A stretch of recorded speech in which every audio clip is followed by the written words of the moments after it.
Good morning and welcome to today's edition of London Session Open. Today is October 2nd, 2019. And my name is Alejandro Zambrano. I'm the Global Chief Market Strategist with ATFX.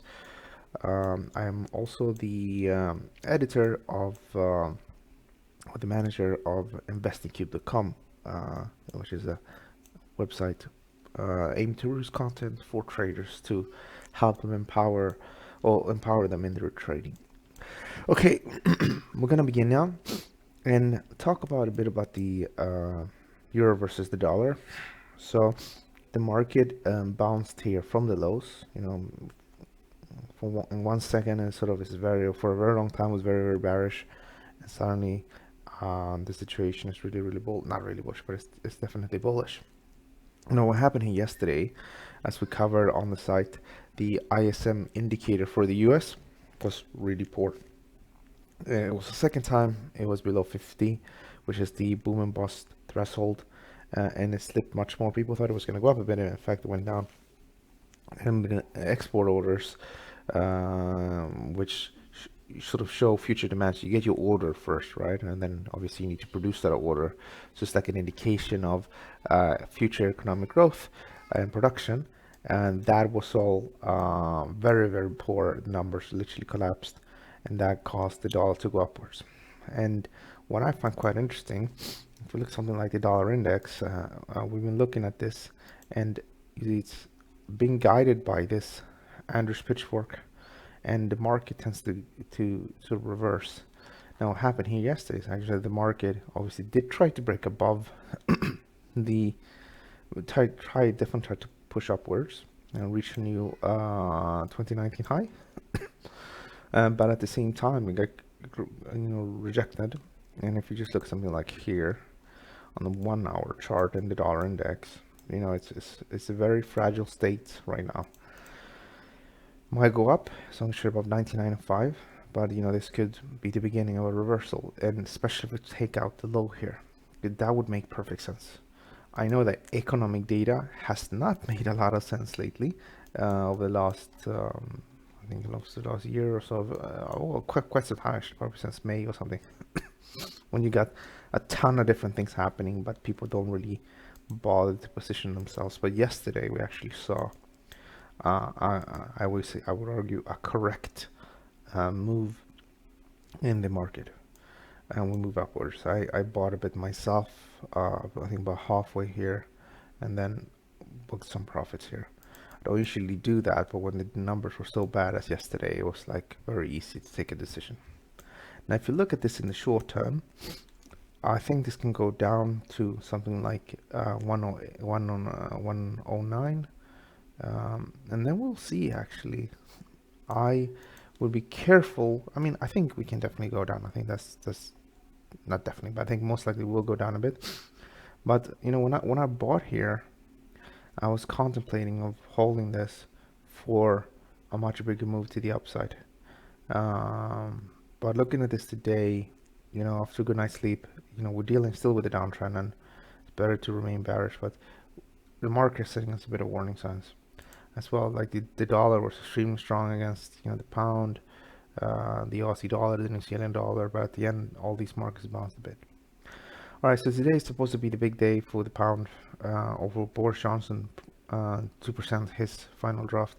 Apparently, though, it was introduced to people yesterday. I didn't actually follow that news flow too good because most of the time it's just the same thing sort of being repeated, not just from the government side, but from the opposition and the press. As you know, it's been really boring for quite some time because not much has actually happened. So it's the same thing. I feel like that. And I didn't pay attention, but apparently it's supposed to sort of offer the final deal that's supposed to end the deadlock. We'll see about that, how that plays out. If it's a good deal, of course, that could boost the pound. If it increases the likelihood of getting the pound, getting the UK out in an orderly fashion, then that's going to help the pound. On the other hand, if it's going to be like a hard no deal Brexit, then the power of the pound is going to weaken a bit on that. Now, I've been talking and saying that probably up here we should probably sell, and I'm not going to change that outlook. I'm going to remain bearish from pretty much up these levels here. I'm personally eyeing maybe something like 124, and I'm just going to remain bearish as long as we're below 124.76.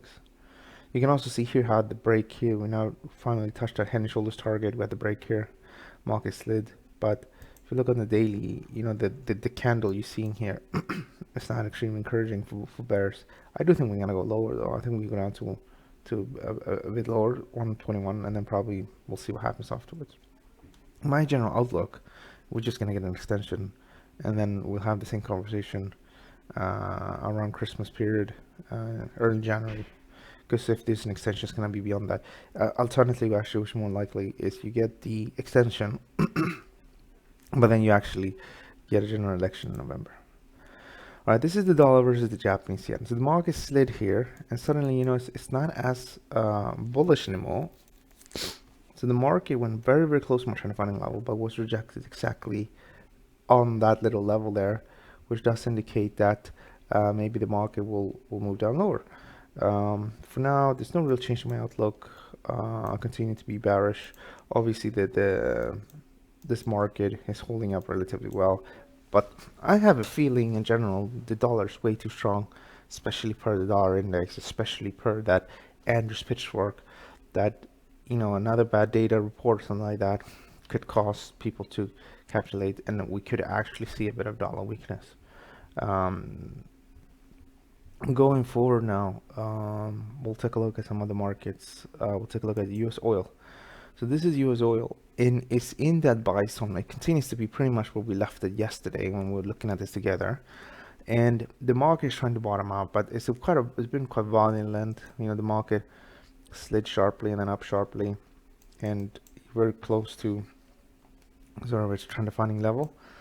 We've definitely seen signs of this market starting to stabilize. I think the first sort of level you can watch, for now at least, is 54.85. You can see the market's creating lower and lower highs. If we take that level out, you know, probably gonna go up a bit and down a bit, and then probably upwards again. But I wouldn't get too carried away or too excited about this market, because we're all just within this major range, and I think realistically we'll probably trade upwards again to 58. But then that's probably gonna be pretty much it, and then we'll see what happens. Gold prices. So gold prices rallied sharply yesterday, right? And on Monday, really, what happened is that on Monday, you got a major head and shoulders, left, right shoulder, and head, and then you have here the break to the downside. We declined lower and then went up to the breakout point, and now look to move away from that level. And as I did an update on this one yesterday, I said, you know, it's trying to end the downtrend on the bad numbers, but until we take out the September 30th high, there's no change in the trend here. I think everybody can agree that, and I think one of the reasons for that is that the market is just sort of really, you know, it went up and then, you know, stabilized it quite for some time. So you got all these people that have been buying here. Unfortunately, too late for them, and I think we're just shaking out some of the weak hands. We just need a bit of a correction. Like, all trends will have strong pullbacks. It's just the way it works. You'll have that very, very euphoric phase, even though this actually was a whole month, and then you have a bit of a correction, right? And then it goes upwards, I would reckon. S&P, look at that. So we got it really, really good here. At the end, actually managed well with this. And this is a very, very good exercise in risk-reward ratios, right? So we've been talking about selling here for quite some time. Even here, early on, like a few days ago, when trading up here in September 23rd, and so I said a break to the downside can take you down. And then I've been arguing, when we move up here, people are gonna sell. So they sold 1, 2 times, and now yesterday, those really bad numbers, the market finally actually traded as they should be. When I started trading in when I started following the markets in 2005, and then started trading in 2006, the market actually traded on the back of news, and now you're finally actually getting a move where actually you have a move in the market, which makes sense given the news. And what happened here is that the market was very close of this level. Remember, we got the stop here, but we lowered it here, and then the market plummeted, and we're pretty much down to 29.37. Okay, and you know, since then here, it's looking really good, and I think, you know, realistically we might go up a bit.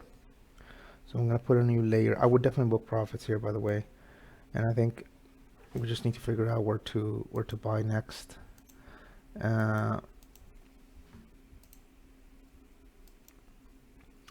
So here, where to sell, right? That's what I wanted to say. We could put fib on this. I think in the short term I'll go a little bit lower and maybe get some of the weak hands out, or not weak hands, but people that try to buy it low. Buying a low in a downtrend is always very risky, and it's sort of, the market goes down, right? And if the market doesn't bounce immediately, then you get those bit of profit. What tends to happen is it goes down and then it just sideways, and then early morning comes and it trades below your lows, get people stopped out, and then it has that correction that people wanted to buy at the first time. That's my experience. You know, if you want to buy a dip, goes upwards, you want to do that quickly. The market should do that quickly. Now, fib wise, this is your 50. You can also see this low. It just happens to align itself perfectly, which is what I like. I like this low here, this little section here, and I'm just gonna do something like this.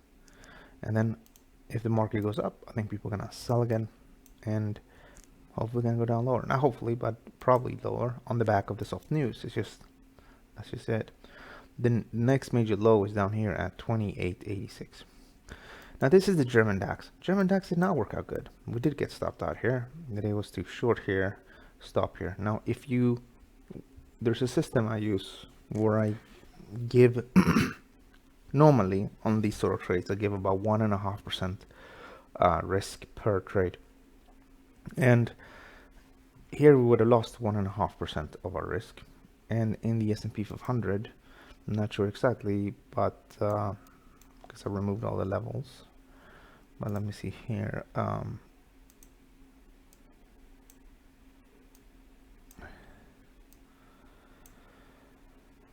So this, if we would have closed now, this would have been 1.15. So we would have been up with 1.5%. Unless, of course, you shorted at a later stage and had a tighter stop loss like that, because then you would have made about 2% right now, versus losing 1.5. Now this is actually more than that. That will be 1.5 by 2, or so. I don't even know why I'm counting like that. three times. Yeah. So that's how you would look at things from the risk-reward ratio perspective. Of course, if you had the original stop up here, you would have been up a tiny bit. And this is how we try to structure things. Most of the time, well, pretty much always, try to structure the risk-reward ratio to our favor. That way, even if we get it wrong, we still get on DAX, we'll still be winning in the long run. Unfortunately, the only problem sometimes is you'll have 50 trades that are just bad. And then it's like that. Not bad, like, but it's win, loss, win, loss, win, loss. The key point is this, though. There's always a time when your strategy does really, really well. So there's a time when buying dips and trading in range makes a lot of money, and then there's trend followers when they make a lot of money. And usually when one wins, the other one loses. Not a single strategy works all the time. And obviously this year has been the year of choppy markets and choppy conditions. So you will have win, loss, and sometimes loss, loss, loss. The key point is this: eventually things will work out. Might take a year. So, but things start to functioning, or you try to learn a range bound system when the markets are choppy, and then a trend following system, and then you use both. So that's an option as well. At the end of the day, though, if you manage your money and your risk correctly, there's no reason why, you know, even after a year or 2 years of bad trading, you wouldn't be able to be around and continue trading. But if you have too much risk, then, you know, you're not going to be around. All right, finish with the German DAX and a break to this low here, which is the 12,137 level. I think we'll probably go lower. By the looks of this, I'm not very comfortable to short this one. I've been advocating to people to sell the Russell 2000, because that one made even more sense. But look at this. Most likely that September 22nd high will cap price will be remaining within this massive triangle pattern, and the news just turned bad. So unless the non-farm payrolls are really good, even though if they're not, I don't think they're necessarily, I mean, if they're not, they're obviously gonna weaken the market. The thing is this though, leading indicators come first. So even if the non-farm payrolls is good today, the number of payrolls will be based on what happened in the prior few months instead of the leading indicators, which tell us what may happen in the future. So you can imagine if the non-farm payrolls is really bad, we're probably trading down at the September 3rd low. And I think in general, given the uncertainty in the market, more likely that we're going to trap within this range. Okay, guys, we're going to wrap things up. We're doing this slightly earlier today as we did yesterday. So literally started recording this about 15 minutes ago. So about 7:15 a.m. in the morning. We switch it up, so we're not doing it live right now, and the reason for that is to be able to do the video for you guys and provide a market update, but also to be able to produce articles on investingcube.com. I hope this is going to be the benefit to everyone, because obviously you get the levels earlier in the day instead of later. If you have any comments or any feedback, feel free to drop that in the comment section on YouTube as well. Don't forget to check out the Investing Cube site. Thanks so much, and I'll see you guys tomorrow. Thank you.